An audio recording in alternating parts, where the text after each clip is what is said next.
Ain't no way a man wants to know you just got smashed by 20 dudes in the last year. But that's what women are doing. That's normal. I ain't slept with 20 dudes in my whole life. That's crazy to me. We get into a space where someone else is supposed to solve our problem. I don't need you to solve my problem. It's nice to have, but I don't need it. Misunderstandings or miscommunications. Is it really that serious? Or is that little devil on your shoulder screaming so loud that now you can't hear God's voice? You can't hear the truth voice. You're so emotionally dysregulated that you're stuck in that negative vibration. If there were a disrespectful parent, this is time where my husband gets to step in and have a conversation. The conversation is, hey mom, you know I love you. I love you so much. And I also love Sarah. And I need for you to show her some respect. Taking accountability that women have become too hard. Women have become too masculine. Women have gotten into this I don't need no man era. Truthfully, that's what we want. They don't know God. They say they know God. They go to church. It doesn't mean you know God. You're in a ritual. You do a thing. But in order to know God, you have to have a relationship with God, which means you have to talk to God, which requires prayer, which requires seeking, which requires so many different things.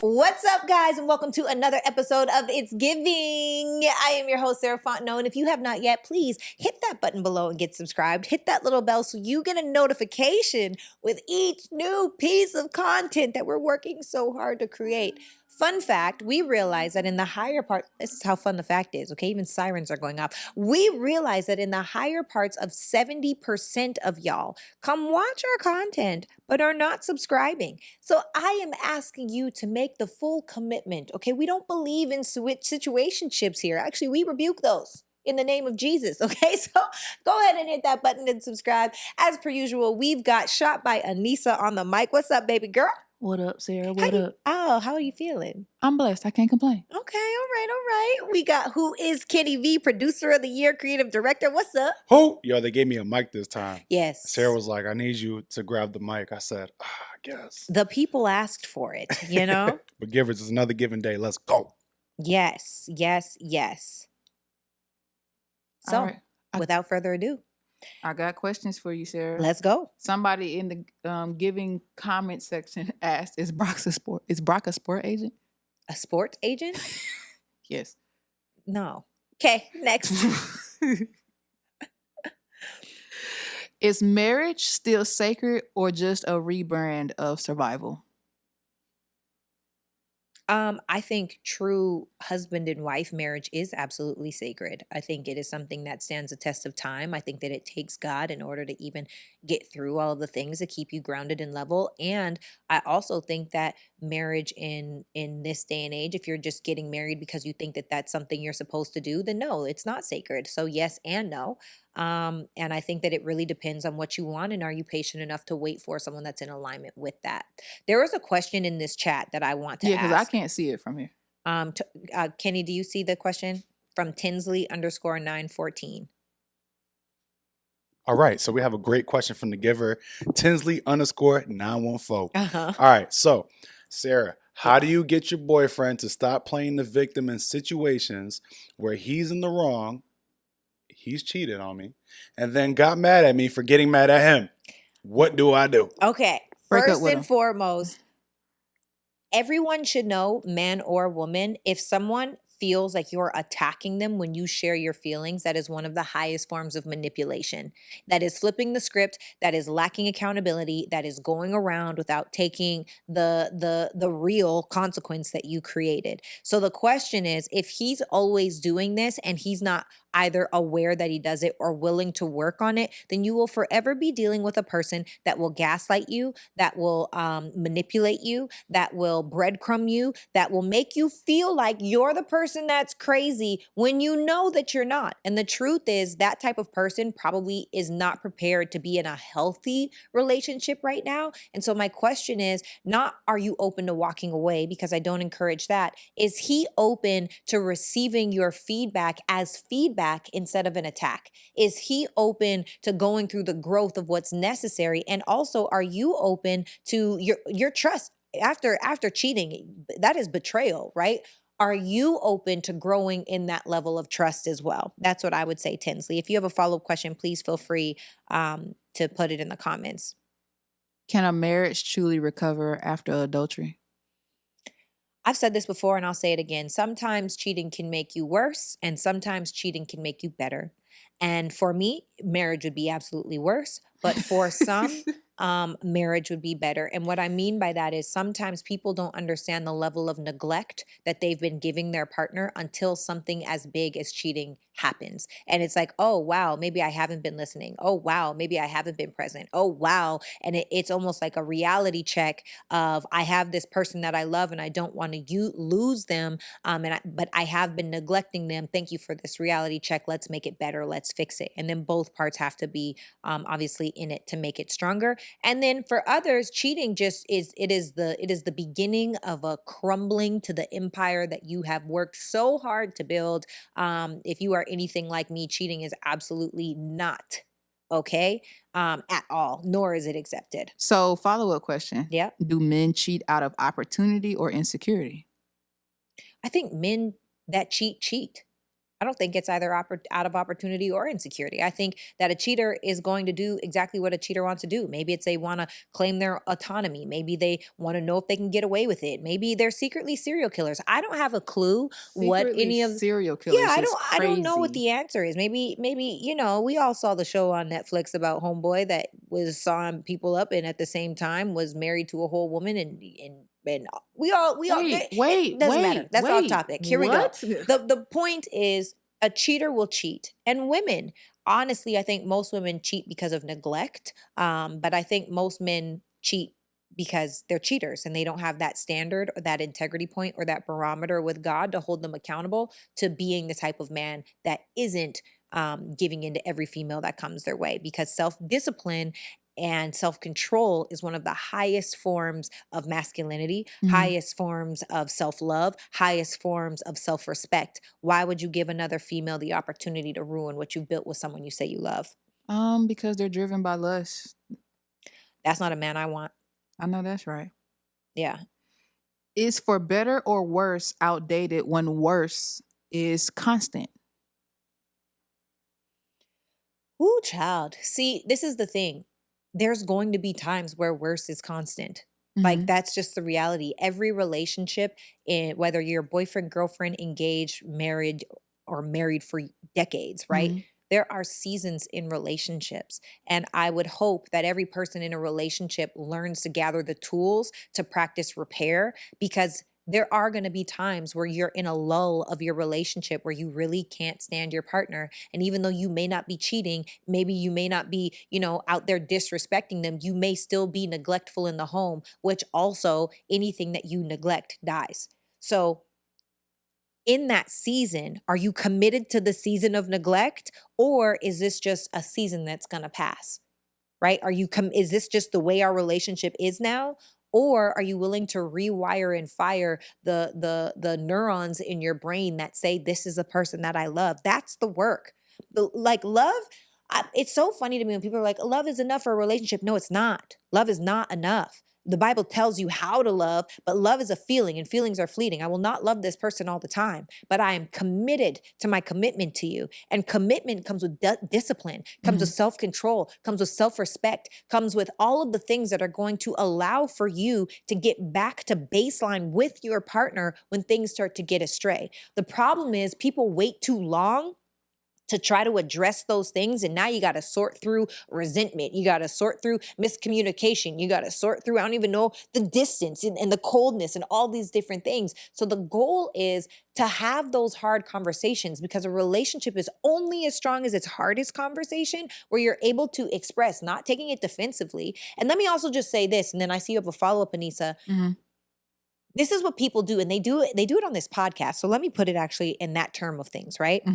I just did Revolt, right? I was on Revolt, and I had an episode, and I said things that I say all the time, like feminism is a scam, right? And there are tens of thousands of comments of people being like, you wouldn't even have this podcast if it wasn't for feminism. Oh, she doesn't understand what feminism is. She wouldn't even have a bank account. All these things. Now, this is the truth. What do people do when they want to manipulate you?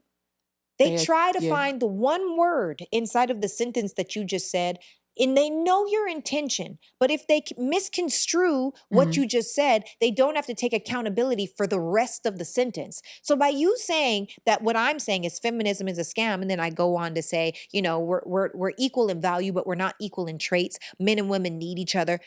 You're so caught up on the word feminism that you aren't even open to the fact that of what feminism has turned into. I'm not talking about we get to vote and we get to have a bank account, and y'all know I'm not talking about that. But you would much rather focus on that instead of taking accountability that women have become too hard, women have become too masculine. Women have gotten into this I don't need no man era when truthfully, that's what we want. Most women, that's what we want. We want connection, or whether you want a woman or whatever it is that you want. Most people want connection. So I think that it's really important to be mindful of if a person finds the one word inside of the sentence that you just said, you just devalued everything that person feels, everything that person thinks, and you're telling them that what they're saying isn't important. And you don't do that to people that you love. So it's Right. important not to do that I in believe that arguments. feminism, the feminist movement that was originally created, has evolved into something that is toxic. Femininity or feminism today is not the same as what feminism Oh, was I know. back And I don't then. even want to focus on that. But that's just the truth of the situation. The point is, it's not about feminism. The point is that people will find one word in your sentence. So here's another example. Mhm. Let's say me and Kenny are arguing, and Kenny says, Sarah, you're always late for production day. Now, granted, I'm never late. But let's say that I'm late 2 or 3 times, and Kenny says you're always late. And see, then I say, you know what? That's why we have a problem. Because all you do is focus on always. Do you mean to tell me that in the last 7 months I've been late every single? Now I just took the whole topic of Kenny feeling like I was late. Could he have chosen a better word? Yes. Was the word inaccurate? Yes. But by him honing in on the inaccuracy of that one word, I just devalued everything that he had to say. When the truth was, I was late this morning. I wasn't really late this morning. But the truth is, you know, I did disrespect his time. The truth is that he's allowed to feel how he feels in that moment. So be mindful of people that hone into one word while you're trying to have a conversation. Mm. Okay. I'm complete. All right, darling. Next question. Why is marriage considered a contract besides covenant as what God made it to be? Well, that's what the government did, right? The government made it a contract so they can take advantage of marriage. Marriage is a business move. So why won't people emphasize on godly covenant rather than Because a most people worldly don't know God. contract? They don't know God. They say they know God. They go to church. It doesn't mean you know God. It means you're in a habit. You're in a ritual. You do a thing. But in order to know God, you have to have a relationship with God, which means you have to talk to God, which requires prayer, which requires seeking, which requires so many different things. But I don't feel, which I'm excited about, because I do feel like there are churches and pastors and people and ministries that are helping to get back to God and belief and all of that. I really Mhm. do feel that. And I also think there's an epidemic of people that say they know God but ain't never had a conversation with them. So I believe all those things are true. I just believe that the problem is that people Kenny, sorry, go ahead. huh? No, go ahead. Oh, okay. Do you get what I'm saying? I be- Go ahead. No, I'm just saying I just believe that people should revere marriage as what it was created to be, a I agree. covenant and not a contract. And that's when people will be happy. Yeah. I believe anything man-made is destined to fail. Yeah, it's crazy. I do see in these cars that drive with no people, and I see the little machines delivering our food, and there's no person. They all got black names. Anyway, I see all these little things, and it's like, do we not see? I see the robots that are like kind of destructive in the house. Has no one seen the movies we created where they all flip the script on us? Why are we creating our own end? But that's what we do. We destroy. Human beings destroy. You know what else is crazy? Somebody, actually, I think it was Brock. Brock sent me this video. Brock eats seafood, right? I don't. In Mhm. fact, I personally think that lobster and shrimp are like the roaches of the ocean. And also crab Golly. as well. So when I see it, I'm like grossed out. First of And all, it's gross. chill. And then he sent me this lobster, right? The lobster was alive, okay? And then they came and they grabbed the lobster and they put the lobster in the water. So they just boiled them. And you hear the little lobster scream. It's so sad. Then they took him, they laid him on the table, they put a knife in him. You Supposed to hear it do that like cut his before. whole spine. Anyway, he was showing me that it was lobster mac and cheese and how good this lobster mac looked, right? And all I could think about was like, imagine if aliens came to Earth. Oh my God. And I'm so serious. Here we go. Imagine if aliens came to Earth and we were to aliens what lobster is to us. My God. And they Don't just ruin want us lobster for for our me, bone Sarah. marrow, or Oh they my just God. want us for a stomach muscle, or they just want us for the meat inside of our skin. And so they peel the skin off while we're still alive and dip us in boiling water and then proceed to eat us after we're dead. It just felt very barbaric to me, which just humans, we're so barbaric. They're food, Sarah. Are they? 'Cause We could live eat on the same plants. planet. We could eat plants and live. We Sarah, don't need it. We don't need it. we are that's not just me. cows. Look, I ain't trying to put my beliefs on anybody. I don't eat meat. I don't eat fish. I'm not interested. Don't want it. Don't need it. I'm getting my protein now. There's other ways. But I'm just saying that, Oh, humans, sorry. we're just so barbaric. I'm not it's going to giving say what I was barbarians. thinking. And roaches, they are the roaches of the ocean. Y'all should eat roaches too. Cook them up. They do. I've seen it done. First of all, I enjoyed my ocean roach yesterday Sure you with my salmon and with my rice. Gross. Gross. Oh my God. They like roaches. It's like, imagine peeling the roaches. Oh, I just got sick. Next. Why would I peel a roach? And eat it? It's protein. Might taste the same. In China, it's a thing. It's roaches of the ocean. It's like are you going to charge me premium price for a bottom feeding? Oh, crustacean is crazy. $70. This little Negro eats dirt off the ground in the ocean.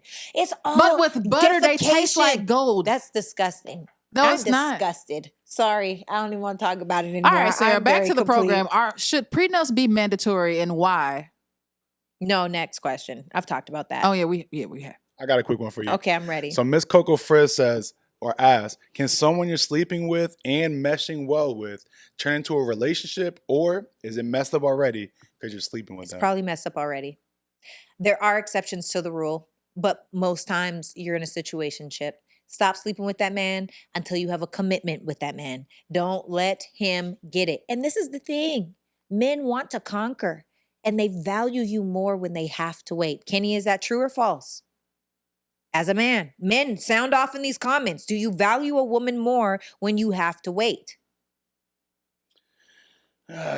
So if you rocking with that person, because the thing is that I'm in this, that's my situation. Like we messed around before it was official, and like it was official. Let's talk about 2025.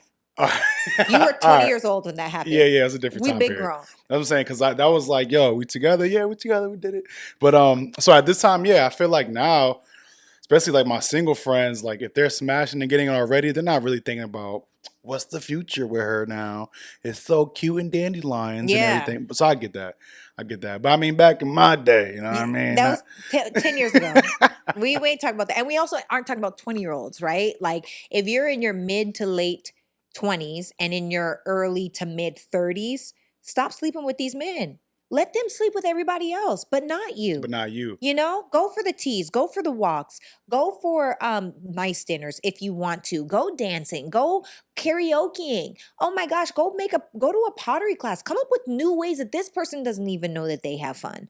And vice versa. I think that you can have fun with a person, but the second that you start to incorporate sex into it without a commitment, what you really just said to this man is, I'm okay with the situationship. I'm okay not being exclusive. Mm-hmm. I'm okay being one of the girls that you just have fun with. And that's not okay. As a woman living an abstinent life, I have one tip for the ladies that can help keep their legs closed, if you don't mind me sharing. Wait, what? As a woman that's living an abstinent lifestyle, I have a tip that I can share with women. Sure. Let's get to it quick. I believe that what helps a woman not want to throw that thing in a circle and pop it on a handstand is to not shave down there. Who wants to give somebody a bush? Like, think about it. think about it. If you don't shave, don't laugh at me. That's real talk. Is that the modern day chastity? Is that what you're saying? No, I'm telling you, bro. That's the new chastity belt? Keep a I'm bush? telling you, bro. If you don't shave down there, I promise you, what man gonna want to deal with all that bush down there? I'm being honest. Think about it. Think about it, Sarah. Just think. I'm like a laser hair girl, so I know. So that's why I know you can't go there. But if you think about it, if the women, there's method to the madness. there's a method to the madness. I don't want nobody to see this bush down here. I'm sorry. That was for Lisa too, y'all. That was not her. I'm sorry. Okay. I mean, okay. Okay, but somebody said she do have a point. That's what I'm saying. I'm just saying. They said them old men love a bush. You're Hell probably no. right. I'm not having sex with no grandpa.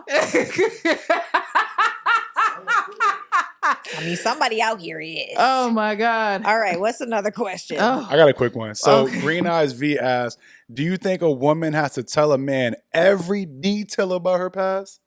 Or what do you think? I think if you were a hoe recently or really ever, like in my past, I would have been like, yes, be so open, because I can be so open because I've never been in the hoe experiences. I've never done that. So for me, I'm like, yeah, I don't have anything really to say. I've been in relationships. But if you've been outside and you've been getting smashed left and right, don't bring up the conversation. Try to avoid the conversation. If the conversation comes up, don't lie, but don't do it. A man, ain't no way a man wants to know that you just got smashed by 20 dudes in the last year. But that's what women are doing. That's normal. I ain't slept with 20 dudes in my whole life. That's crazy to me. So I feel like don't bring it up. Don't ask that man about his past. Don't talk about yours. That's you what don't I have would a past. say. Is all what past? No, I was born yesterday. No, what? I'm not saying that. I'm just saying, like, literally, like, don't,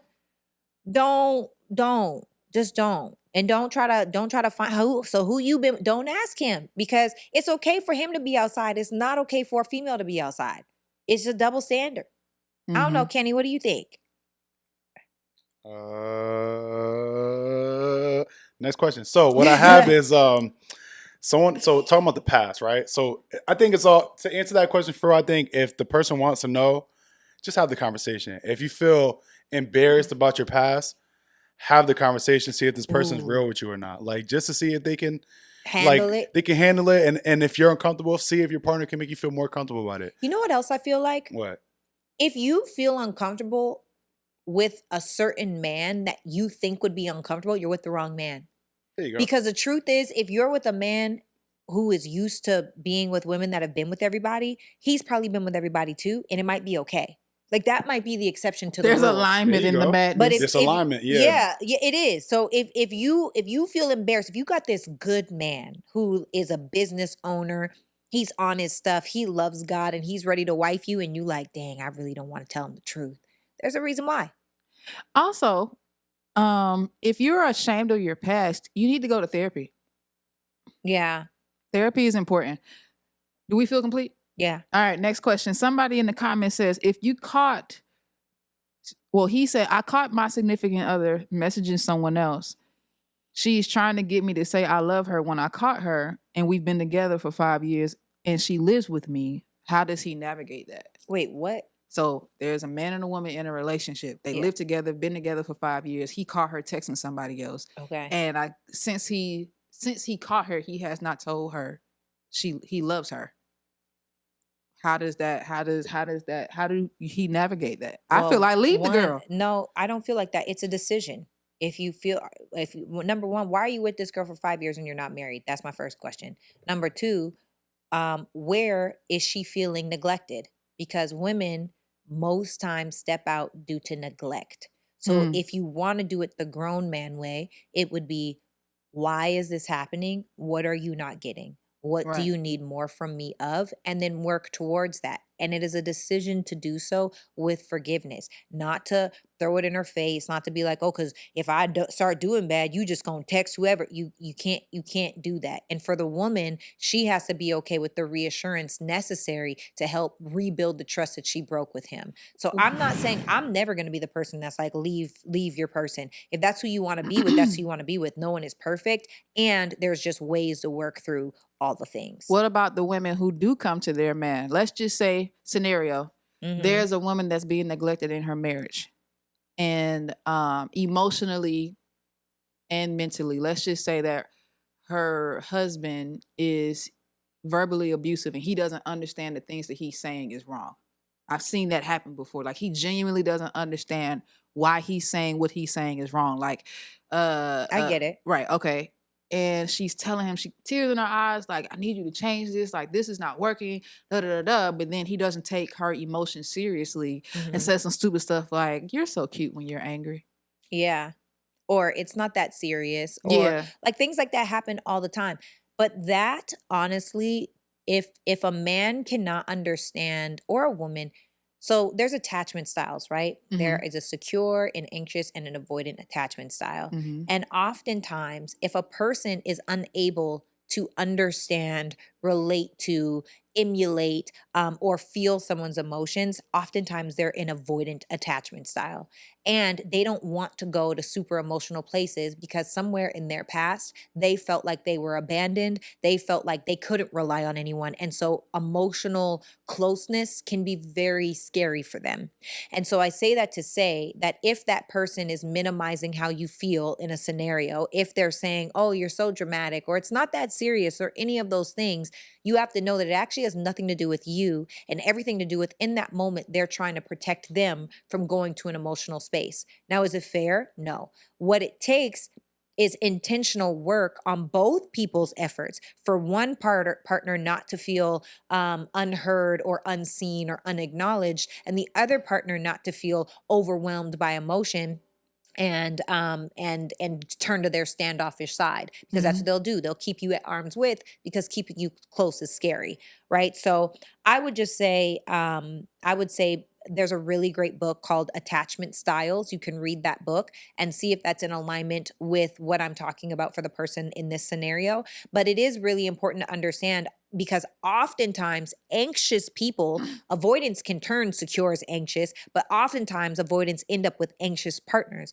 And anxious partners are the flip side of the avoidant. Instead of not wanting emotional connection, all they need is emotional connection because they're trying to prove I'm enough, I'm enough, I'm enough, I'm enough, I'm enough. So it really is this really dangerous cycle that can happen, where two people are constantly putting themselves through trauma and turmoil through them just being who they are, because they're operating from traumas they don't know that they have. So the answer is therapy. What was the number of years people need to work in 4. therapy for one the anxious or an avoidant attachment style? 4 years for an avoidant. I don't remember anxious. Wow. It's work. Because you have to understand, we've worked our whole lives being one way, having the coping mechanisms we have, the defense mechanisms we have, our all of the ways of who we are and how we are this way. And now all of a sudden, one person comes in, triggers us the most, and it's like, oh, I have to fix this. And that's the work. The work of marriage is saying, my therapist actually said to me one time that my wife is like a carpenter and I am a tree, and or a sculptor. His wife is a sculptor and he is a tree trunk. And if he could have ran away, he would have, because of how uncomfortable he was in the process of becoming this beautiful sculpture.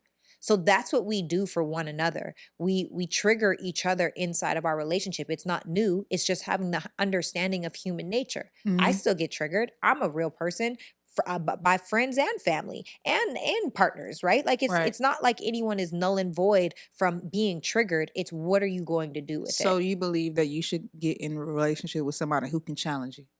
I believe that people that want to evolve should be in relationships with people that challenge them. If you want to stay where you're at, you absolutely should not get into a relationship with people that challenge you. Okay. I like that answer. What shifted in you that made you ready to say yes after 37 years of doing life solo? First of all, I ain't been single my whole life. I really was just single for like 2.5 years. Because I'm never really single until I decided to really be single. But what shifted me to saying yes? hmm What shifted me to saying yes? Honestly, because we did it so like we're just gonna do us. I think it's in knowing that I'm really about to marry my best friend. Like that's really he's been my best friend. He's been reliable. He's been funny. I actually found out he's way funnier than I even thought he was already. Like he's been that person that I could talk and tell absolutely everything to, and it's never been performative. hmm And so for me now, in saying yes, it's like, oh, I'm happy we didn't do this earlier because if we did, we would have messed it up. hmm But I like our pace, and I think that it's just the experiences of people and experiences of life that it's like, okay, yeah, this is either in alignment or this is trash. But for me, it's in alignment. All right, I have a follow-up question. Okay, Was it timing, the person, or personal growth? all of the above. It was Mm-hmm. absolutely timing for sure. Um, Definitely personal growth. Mm-hmm. And I'm still learning things about myself. I'm like, dang, I got work to do. What's up, guys? Sarah Fontenot here. I just had to pause this episode really quick to let you know if you have not yet, click the link below for our ebook, okay? How to become a more feminine woman. People ask me these things. These are actionable 10 quick steps, intro to femininity, with a video that goes over some things in even more detail. So that's for you. Make sure to click that link below and get your ebook on how to increase your femininity. 10 really simple steps. Love you guys. Now let's get back to it. Okay, so scenario. Yeah. You and Brock are madly in love, which y'all are. Mm-hmm. But his mom hates you. Oh, she doesn't. I know she doesn't. I know, not in real life. So then we can't use Brock because that ain't my scenario. I was talking to his mama this morning while I was getting ready on the phone. Um, well, then let's just say there's a woman and a man in a relationship and they're perfect for each other. Okay. They check off all of their boxes for one another, yet the mother-in-law hates the wife because the mother-in-law has an emotionally incestual relationship with her son. Because that's the Did reason you just why. say incestual? Like incest? Yes, emotional incest is a thing. Jesus. When the Okay. mom sees I the son understand. as a husband. Yeah, Yeah. for sure. So how would I navigate Yeah, how that? would you navigate that? Before I make any kind of commitment to anyone, especially when it comes to marriage, there needs to be a conversation about the way of the family. Mhm. And what I mean by that is, what is the order of things? Is it God? Is it God, spouse, children, everybody else? Mhm. Or is it God, everybody else, children, and spouse? And wherever you do, there's nothing wrong with it. But if we aren't in alignment with what we rank that order is, I wouldn't be with somebody. Because the truth is, like the real truth of it is, I haven't had to because everyone in my life understands how much I value my person. But if my partner were to say, your dad continues to disrespect me, Dad, I won't ever speak to you again. I will choose my husband over you. I will choose my husband over my mother. I will choose my husband over my children. I will choose my husband. Only person my husband comes second to is God. That's it. And we had that conversation. So if there were a disrespectful parent, this is time where my husband gets to step in and have a conversation. The conversation is, hey, mom, I love you. I love you so much. And I also love Sarah. And I need for you to show her some respect because if you don't, then we won't have a relationship anymore. I'm not going to sit here and allow you to disrespect my girl in that way. And that's the tone because the man sets the tone for the relationship. He sets the tone in the house. He sets the tone for the future. The man sets the tone. So if you know that there's someone actively out here disrespecting me and you do nothing, I don't really trust you. Nor do I respect your leadership. Because how are you going to tell me that it's us versus everybody, but yet you allow, I don't care if it's your mom. I don't care if it's your best friend. I don't care who it is. I would never allow that. And I need to be in alignment and be with a person that thinks that way. And actually, this is and vice versa, right? And this is something that everyone should do. I'd love to hear in the comments. Write these down. If you were to rank God, spouse, self, kids, and work on a scale of 1 to 10, 1 being the highest, God, kids, self, spouse, and work, what is that order? And you'll be surprised where some people put certain things that's just not in alignment. And I asked Brock that question and we had the same rank. And I was like, wow, because I already knew my order. I was like, what's your order of this?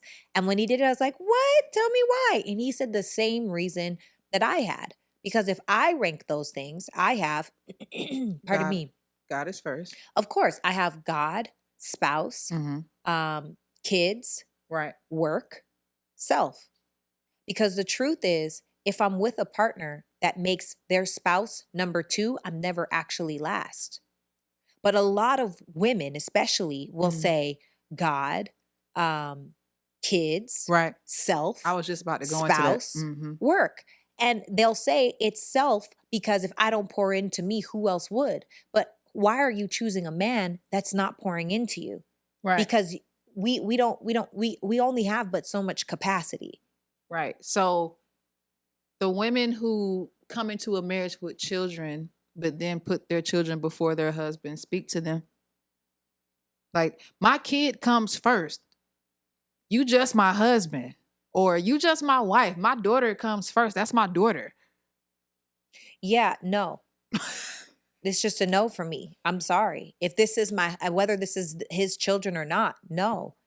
For me, in my order of ranking of family. That's how it should be for everybody. Look, I'm not trying to tell nobody what to believe or how they need to operate. I just know what works for me. And what works for me is God, my spouse, which is also why for a lot of feminine women, for women that are working, I'm still working. I still have a podcast. I'm still shooting skits. I'm still speaking all over. I'm still doing all of these things, but it has slowed down, right? Because now I have a whole new human that takes precedent, whereas work before, I don't have any kids. So for me, it was God, self, work. I don't have a spouse. I don't have kids. But now, so I could really pour into work. But Right. now I have a spouse or whatever you want to call it. So now it's God, spouse, work, self.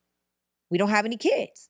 So in that order, when kids come, work is going to get pushed down even more. So that's why feminine women, and I hope that we can like visualize this. Kenny, maybe we could like kind of write it on the actual video, like the numbers, so they can see the movement. But like, if you're thinking about when you have kids in the equation and work gets pushed down even more, oftentimes kids, for some people, men might say work comes before kids. And if mom says kids come before work, then it's still okay, right? So where are you at with your partner where it makes sense in what's in alignment? And are you okay with the identity shift? Because look, I am fairly well-traveled and well-versed and well-spoken and doing all of these different things that I go to. Right. It's not going to be the same anymore. And please believe when we have children, it'll be even less. And that is an identity shift. Changing my last name is an identity shift. I've been one way my entire life. And I don't think enough people talk about it. And I'm not scared to do it or sad about it. Or I'm not. It's just like, wow, like I'm a whole new person. You're going to be SS. I know. Sarah Shorter. Yeah. Are you completely getting rid of your last name or are you hyphenating? No, I'll be Fontenot shorter. Really? Yeah, just because, and we talked about that too. Are you okay with that? Because people know me. I have a whole brand that's Sarah Fontenot, so if I'm now. Was he okay with that? Yeah. He was okay. Okay. But when I introduced, like when my passport will be, Sarah Fontenot shorter, my, all my stuff will be Fontenot shorter. But when I'm introduced, I'll be Sarah shorter, if that makes any sense. Just document wise, it just makes things a lot easier, I think. Maybe I'm trying to cut corners on documents, but No, he's okay with it. So I'm okay with it. All right. Next question. Okay. How does being single for so long shape your expectations of partnership? Ooh, child. For better or for challenge? Ooh, child. Being single for long can ruin when you get into a relationship, because let me tell you this, okay? Let me tell y'all something. I'm gonna just keep it 10,000% real, because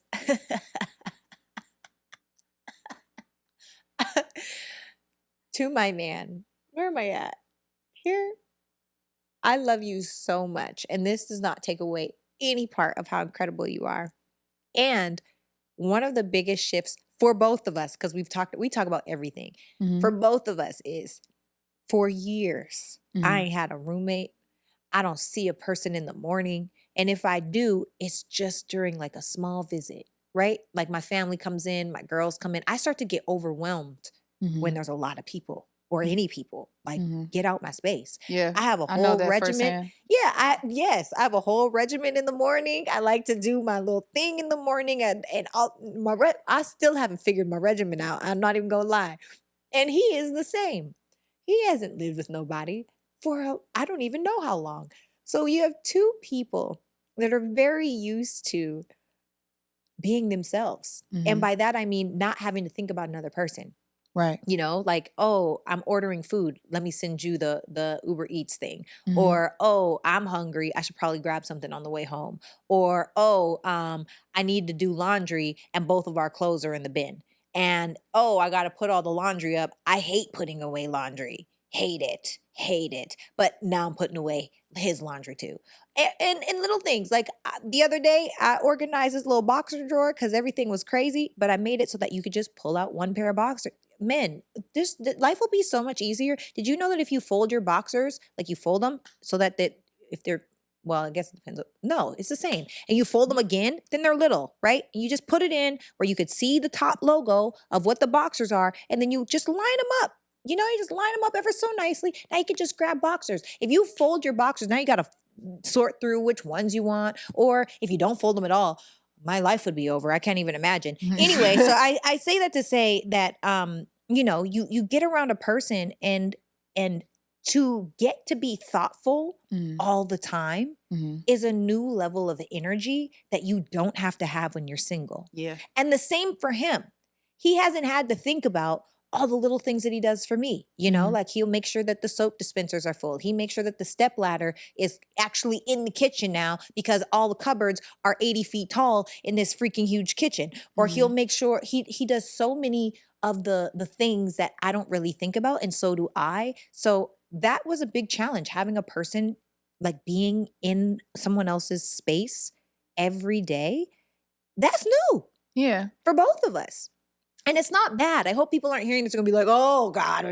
No, it's not bad. It's just, it's new. And I think that you know, it's a whole new experience. And it is a challenge. And also it is empowering and beautiful. It's just a part of the journey. I'll tell you what, you've inspired me to stay single. I'll tell you that right now. No, but it's a good thing though, because I actually want to do it right. I don't want to just be in a relationship because I suffer from warm body syndrome. Because that's really a thing. So Yeah. I thank you for that. And also, I don't want my girls looking at me like, girl, what the hell are you doing? Because I know you would be the one be like, Anissa, you've done that before to me recently when you was like, Anissa, no. Yeah. And I'm like, you know what? I'm going to just stay single. Yeah. I also think women should spoil their man. And I do. Okay, I'm complete. For sure. All right. Number 3. Well, next question. What surprised you most about being in a committed relationship versus what you imagined it would be? Oh, I just answered that question. Okay. When conflict arises, what tools of truth do you lean on to? Wait. Ooh, child. When conflict arises, what tools of truth do you lean on to protect love instead of pride? Are these too educational, or is it okay? Are these low vibrational enough, but like still like learning? Like, but that's a great question. But is it a good question? Do y'all want to know in these comments? Because I want to know, essentially, what tools do you need to repair after an argument? I'll tell you right now, one of the biggest things for me personally is remembering who I chose. I feel like, and I've had like, when I tell you, I'm so grateful for my partner because he knows that I'm like super overly communicative and he allows me to be myself. And there are times when me being myself and him being himself Mhm. don't feel good. We kind of like, it's like, dang, I don't understand how you don't understand. And he's like, well, I don't understand how you don't understand. And so now we're in this space where it's like neither of us understand why the other person is operating the way that they are. I'm not talking about disrespect. I'm not talking about abuse. I'm not talking about any of that. I'm just Mhm. saying people being who they are do things differently. And Mhm. sometimes it's like, whoa, hold up, didn't see that coming, right? Like that one, here's an or a story to kind of tell you what I'm saying. Um, there was a lady, she was married. Her husband brought home a ham and he wanted her to make a ham. So the lady takes the big old ham that he brings home. She cuts it off on both ends. She puts it in the pan and she puts it in the oven. And the husband's like, oh my God, why are you cutting off all this ham? You're wasting so much good ham. I don't understand it. And she's like, Oh I don't yeah, know. I've My heard this mother does story. that. He's like, well, call your mom and tell her that you're wasting all this ham. So she calls her mom and she says, Mom, I'm over here baking the ham. The husband just brought it home. Why did you always cut the ham off on each end when you put it in the stove? And she said, I don't know. My mother always did that. So let's call your grandma and see why. So then they called the grandma and they said, Grandma, I'm over here making a ham. I cut it off on each ends, and my husband is going off saying that I'm wasting all this ham. And I told my mother that she always did that. My mother said that you always did that. And so why is it that you always did that? And grandma said, oh, it never fit in the pan. So some of us are operating because of things that used to work in the past that don't work anymore. Now, Mhm. is there anything wrong with cutting the ham off on both ends? No. So that's what I'm saying. So when those things come up where Brock is the why are you doing the ham that way and I don't know, or for me I'm like why are you doing the ham that day and he doesn't know because that's the human experience. It's for me to remember who I chose. It's for me to remember that he doesn't have a negative heart posture. Don't assume. I think this is where most relationships go wrong. They assume and then get into that negative energy of, oh, he disrespected me. I can't believe he said it that way. He doesn't really love me. If he loved me, he would never. And now we get into this downward spiral of negativity, right? And Mhm. so what I'll say is that inside of that, you have to condition that little devil on your shoulder. And I do it with him. I had a conversation and I said, you know, baby, we had a disagreement and I was in the bathroom doing my hair and then he continued doing what he was doing. And I caught myself. Do you ever think about what you think about? I always think about what I think about. So I caught myself thinking about, dang, all the different little petty things I could do that would grind his gears. Mm. All of them. Now, that's me in my low vibrational human experience. What did I do? What was my actual reaction?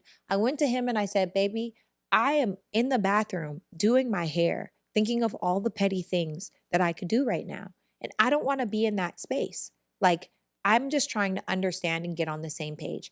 We had a good conversation. He hugged me, held me. That was it. It wasn't even that serious because most of the things we fight about are petty, stupid nonsense anyway, right? I'm talking about Mhm. people, not us. But I say that to say, if you're not able to think about what you're thinking about while you're thinking it, and you're not able to nip those thoughts in the butt, and then you become reactive to where you do go do those negative things Yeah. or those petty things, you're creating space and resentment between you and your partner. Yes, we're supposed to cast down anything that goes Yes. against the knowledge of So God. what is the most important is remembering who you chose and remembering that that person that loves you doesn't have malicious intent. They just do things differently. And we need to develop the skill of emotional regulation and patience and effective communication. I don't know, man. That intent word is kind of tricky because a lot of people hurt people and they're like, well, I didn't mean to. It wasn't my intention, but you did. But you did. Yeah, but it wasn't their intention. And Mm. why are you taking it so personal? Right? It's like what did he do? He didn't take out the trash when you asked? If he's not cheating, he's not disrespecting you, he's not calling you out of your name. It's literally most times misunderstandings or miscommunications.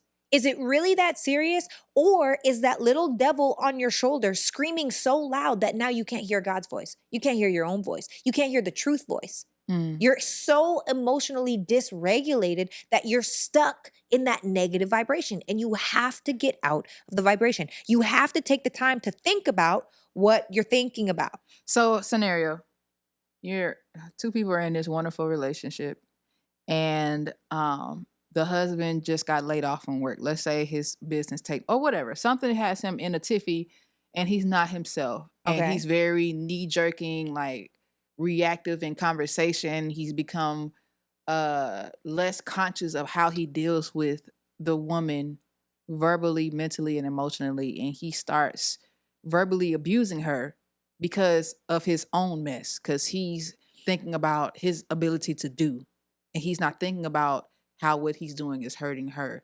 And then when she tells him that he's hurting her, he's like, well, that's not my intention. I lost my job. My business went under, and I'm just trying to figure out life. Right. So if that was the case and somebody said that to me, I would say, I understand that. I understand that you have a lot of pressure. And I also don't want to become the emotional punching bag when you're under pressure. And we get to figure out how I don't have to feel this way. And also, you don't have to feel this way. Because at the end of the day, it's us against the world. Mm. And in that conversation, you can disarm that man or Mhm. you can escalate things, right? And the thing is, both of y'all got to decide to be okay with not always being understood. Because the truth is, in real relationships, when you're in a real relationship, you will not always be understood. You will not always be acknowledged. And why do you need that from your partner? Why do you need that validation from your partner? Because if you your partner is going to make you understand all of the ways that you are insecure. And what I mean by that is the partner that makes you talk too much makes you understand where you're not talking enough. The partner that that is emotionally avoidant makes you realize where you don't love yourself. The partner that is anxious about certain things makes you realize where you could probably care more and you lack patience, right? Your partner is mirroring to you your work. So if I'm expressing to you these things, I'm not attacking you. Number one, I'm just trying to navigate it. But also, I shouldn't need your help in order to navigate certain things. It's nice. Don't get me wrong. It is great to have. But if you chose this person and you know they're not malicious, then why? Why stress yourself out? You know? Am I crazy? Yeah, but I think I want to ask you, how do you not take something personally if it hurts you? Why is it hurting you? What do you mean? It's that little devil on your shoulder that's talking again and again and again and again and again, telling you all the things that are not true in that moment because you're in your emotions. Not Your emotions necessarily. are signals, they're not facts. Your emotions are telling you, oh my God, I'm triggered. There's something that needs to be healed here. Because let me tell you, if you know that something is true, somebody can't tell you different. Nobody can tell me God isn't real. Nobody could tell me I'm overweight. Nobody could tell me I'm a hideous woman. Nobody could tell me I'm not kind. So when these people on social media come and say, oh, Sarah looks like whatever, or if they want to say, oh, Sarah's a terrible human, she's a this, she's a that, I don't care, because I'm not going to be out here trying to explain to the broke what it's like to have money. You got to get some to find out. I'm not doing it. This is my point. My point is that too often we get into a space where someone else is supposed to solve our problem. I don't need you to solve my problem. It's nice to have, but I don't need it. And I think that that's where we have to get to in relationships. I don't think I'm tracking with what you're saying. And Okay. don't think I'm slow or anything I like don't that. think you're slow. But it's just, if you're in a relationship with a man and he says something that hurts you, Yes. like, of course, like, you don't immediately, you know that this man loves you and he No, wouldn't it's try. not immediate that you know that he loves you. Immediately you're hurt. Immediately you're like, this got me. Duh. That's what that immediately your neck starts to get hot. Immediately you think about punching this person in the face and what would be the repercussions of that. Immediately when you're hurt, you're not like, oh, but this person loves me. That doesn't happen. What I'm saying is, it's just, you're saying don't take it personally, but if somebody hurts you, you've already taken it personally. I agree with that. So this is the same example I just gave. When I was in the bathroom, because we had a disagreement doing my hair, and then he left and I was doing my hair, and then I was literally catching myself going down a negative spiral. And then I had to think about what I was thinking about and nip it in the butt and be Right. like, it's not that serious. So immediately if someone hurts you, it makes sense that you're hurt. But if you choose to stay hurt, if you choose to drag it on, if you choose to now use that to be reactive or project or throw things back in his face or be disrespectful or be disgruntled or any of those different things, then you are choosing to create resentment and you are choosing to create space in your relationship, which which ultimately could lead to the end. So it goes back to, what is it that you actually want in your relationship? So it's not that you're not going to be hurt by your partner, because you will absolutely be hurt by your partner. I've been hurt by every partner I've ever had. That's what love is. Sometimes it hurts. Sometimes it's uncomfortable. Sometimes it just is what it is. And so I'm not negating that you won't be hurt. I'm saying the not taking it personal comes with conditioning that mindset when you get into that negative space, so that you can stop taking it personal and then taking it too far.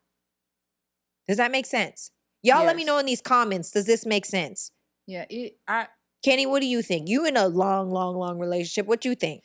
Why you had to say it like that? Because he's in it forever. That's Sarah. I want to know. No, I ain't taking Sarah. that. I just want you to weigh in on what I'm saying. The question is, when someone hurts you, how do you not take it personal? I guess it depends on how deep, like, well, you're saying hurt. So it's like, if they hurt you, you got to take it personally, because it's like you're hurting me intentionally. Like I said, to a lot of scenarios, I think everything comes down to intentionality. So if you're intentionally, let's say the way you're talking to me, the way you're acting towards me, the way you perceive certain things, the way you, I don't know, all the things that you're doing towards me, like, you can take a moment and realize, hey, maybe I can step back, I could take a breather, I could stop, I could take a break, and maybe come to this situation a little differently. Or I'm going to just say F it and just lash at the person, Right. or however, and then now your partner is going to be hurt because now they see this evil side of you that you brought to them. And then obviously there could be two sides that the spouse could take it as. It's either, I understand why they're upset and they just have more healing to do, and we can work through that, and then you try not to take it as personal and say, hey, I know that was an emotional lash, or however, and I know I could see the better in you. We could find a way to push through. But that's a different type of maybe maturity, or a different type of experience that you may have had in your relationship, to say that you can do that and work with the person. But if you're not there, you feel like the person is hurting you, they're lashing at you, calling names, smacking you, whatever it is, of course, you most likely will take it personally, and you should, and then evaluate how you want to go forward with that. So depending on if you really love this person and you feel like we can fix this, let's fix this, and not take it as personally. Maybe you could take it as a personal to the relationship and say, how can we get through this obstacle? But if not, and you're like, I really don't care about this relationship, I don't care about this obstacle, you're hurting me intentionally, I can either A, hurt you right back, or B, walk away. But I think that most people in their humanity take things personal and don't do the work to get out of their offense. And that's the problem. That when we take things personal, we're literally putting up a fence. And not only are we, you know, now that person can't come to us, but now we also can't go to them.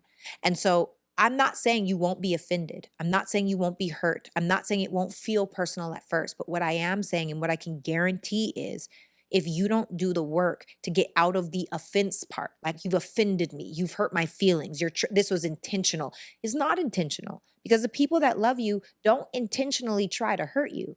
But it happens, right? We get hurt because that's what love, that happens inside of love. Yeah. And we have to do the work to get out of the space. And that's the problem, that familiarity breeds contempt. Well, you start to think, oh, maybe I don't need this person, or maybe I could do better than this person, or maybe there's better options for me out there, when you've already built this rapport with one person that you really want to be with for real. So I'm just saying that if this person feels like they're worth it, if this person is a person that you're choosing, and for me, I'm choosing husband, right? That's it. There's no out for me. Divorce is not on the table for me. I am stuck with you for life. Do you hear me? Stuck with you for life. I am choosing you for life. And because of that, I'm going to operate and handle you with different care than when I feel like I have all these options out here. So I'm just saying that hurt is going to come up, but you have to think about what you're thinking about. You have to check your emotions at the door, because logically, oftentimes, especially for women, oftentimes our emotions are valid, but that doesn't make them facts. And too many of us are reacting from unfactual emotions instead of the logic of what's happening. So, scenario. two people in a marriage. Okay. They both said divorce is not an option. They've been married for a long time. Man starts to go through a midlife crisis because that's what all men go through. And then he starts showing his tail.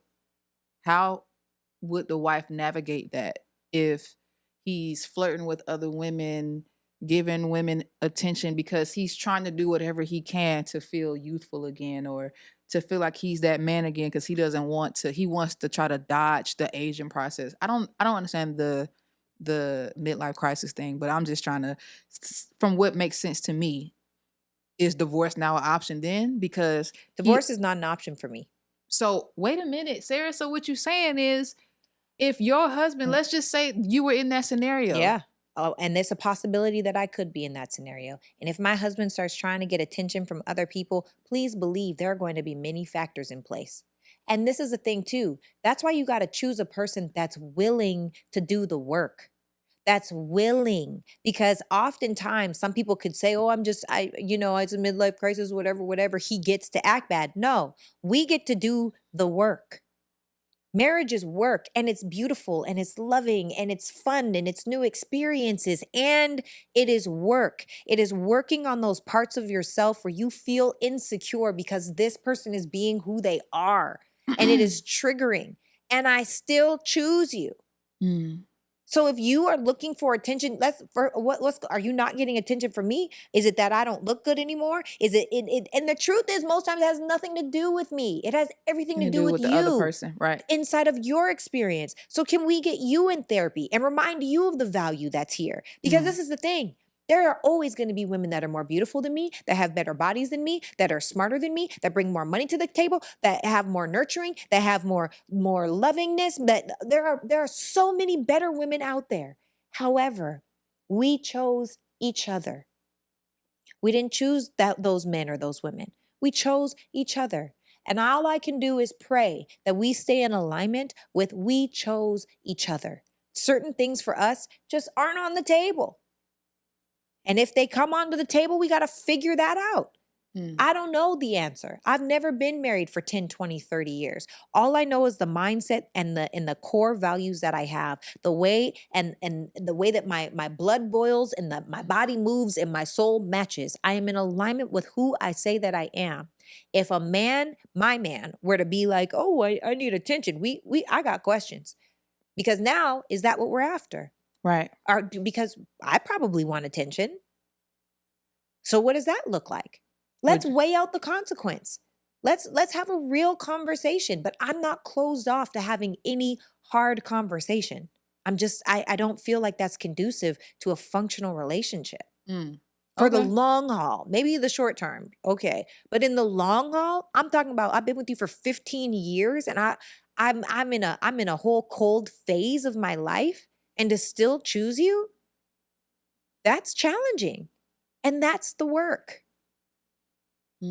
That's what I think. But if I sound crazy, I don't know. Okay, so look, pause. I know you're enjoying this episode. I'll be super quick, okay? When you are on the go and you want to look cute, baby, we got merch now, okay? So if your hair is a little tussled, turned, the edge control ain't edge controlling, go ahead and get you a cute little It's Giving hat.